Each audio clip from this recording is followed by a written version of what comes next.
যা ভিডিওর চক্করে ধাক্কা দিয়ে দিলাম। জায়গাটা কি দারুণ না? দুর্ধর্ষ একটা দারুণ অসাধারণ জায়গা। কত সুন্দর সবাই সেজে রয়েছে। এইরকম একটা ঐতিহ্যপূর্ণ তীর্থস্থান আর তার ঠিক পাশে এরকম একটা সাংস্কৃতিক ও আধুনিক অনুষ্ঠান উপভোগ করতে কার না ভালো লাগবে কমেন্ট করে বলো তো। তো এবার নিশ্চয়ই জানতে ইচ্ছা করছে এই জায়গাটা এক্স্যাক্ট কোথার, এখানে আমি কীভাবে গেলাম, আর এখানে যেতে এক্স্যাক্ট কত কী টাকা খরচা হলো কি না হলো, আর কতক্ষণ সময় লাগলো কি না লাগলো। তো এই সমস্ত কিছু জানতে হলে আজকের ভিডিওটা স্কিপ না করে অবশ্যই পুরো দেখতে হবে। তো নমস্কার বন্ধুরা, সবাই কেমন আছো? আশা করি সবাই ভালো আছো, সুস্থ আছো। দিনটা ছিল ৩রা মার্চ ২০২৬, মানে শুভ দোল পূর্ণিমার দিন। তো সবাইকে শুভ দোল পূর্ণিমা এবং হ্যাপি হোলি। সেদিন আমি আমার বন্ধুর সাথে পৌঁছে গেছিলাম চেঙ্গাই লাডলো মিল গেটে। তো লাডলো মিল গেট হচ্ছে আমাদের নিকটবর্তী স্থান, তাই আমরা আমাদের বাড়ি থেকে টোটো করে মাত্র 10 টাকার বিনিময়ে চেঙ্গাইল লাডলো মিলে গেটে পৌঁছে গেছিলাম। আর ওখান থেকে কয়েক মিনিট হাঁটা পথে আমরা পৌঁছে গেছিলাম চেঙ্গাইল ফেরিঘাট বা লাডলো মিল ফেরিঘাট।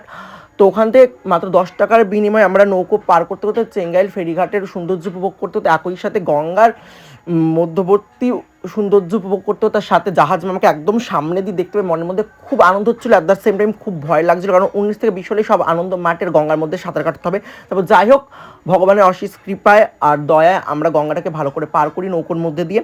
পার করে আমরা পৌঁছে যাই পূজালি ফেরিঘাটে। পূজালি ফেরিঘাট থেকে ওখানে ওয়েট করছিল আমার বন্ধুর বয়ফ্রেন্ড মিস্টার রাহুল। মিস্টার রাহুলের বাইকের পেছনে বসে একদম লং ড্রাইভ করে আমরা পৌঁছে গেছিলাম ডায়মন্ড হাবড়ার বাওয়ালি গ্রামে।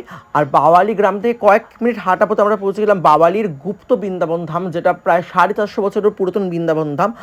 ওখানে গিয়ে প্রথমে আমরা মন্দিরের ভেতর প্রবেশ করি, তারপর মন্দিরের সৌন্দর্য চাক্ষুষ দর্শন করি এবং মন্দিরের গর্ভগৃহেও প্রবেশ করি, করে প্রায় 450 বছরের পুরাতন রাধাকৃষ্ণের বিগ্রহকে দর্শন করি এবং প্রণাম করে মনের কথা জানি। ওখান থেকে আমরা চলে আসি বাওয়ালি গ্রামের রাজবাড়িতে আর প্রবেশ করিনি, বাইরে দিয়ে সৌন্দর্য উপভোগ করে আমরা চলে গেছিলাম মন্দিরের, মানে বৃন্দাবন ধাম মন্দিরের একদম পাশে যে আনন্দটা হচ্ছিল ওখানে। এবছর 350তম বসন্ত উৎসব পালন হচ্ছিল। তো ওখানে এসেছিলেন স্টার জলসা সুপার সিঙ্গার খ্যাত একজন সিঙ্গার, ওনার নামটা আমার এই মুহূর্তে মনে পড়ছে না তাই বলছি না। তো উনি এসেছিলেন, উনি এসে প্রথমে ঠাকুরের গান দিয়ে শুরু করে নানান রকমভাবে গান করে সবাইকে আনন্দের সাথে মাতিয়ে তুলেছিলেন। তো আমরাও ওখানে গিয়ে দারুণ মজা করেছিলাম, দারুণ এনজয় করেছিলাম, তোমরা ভিডিওটা দেখলে বুঝতেই পারবে। তারপর ওখান থেকে আমরা আবার চলে আসি বৃন্দাবন ধাম মন্দিরে, মানে মেন মন্দিরে, মূল মন্দির। কারণ তোমরা এখানে ভিডিওর মধ্যে অনেকগুলো মন্দির অলরেডি দেখে ফেলেছো, কিন্তু মেন মন্দির হচ্ছে যেখানে প্রথম প্রবেশ করে প্রণাম করেছিলাম, সেখানে আবার চলে আসি। সেখানে এসে কিছুক্ষণ বসে সময়টাকে পাস করি, প্লাস আরও ওখানকার পরিবেশ উপভোগ করার পর ওখান থেকে বাড়িতে চলে এসেছিলাম। আর এটাই ছিল আমার এবছরে বসন্ত উৎসবের মোরাল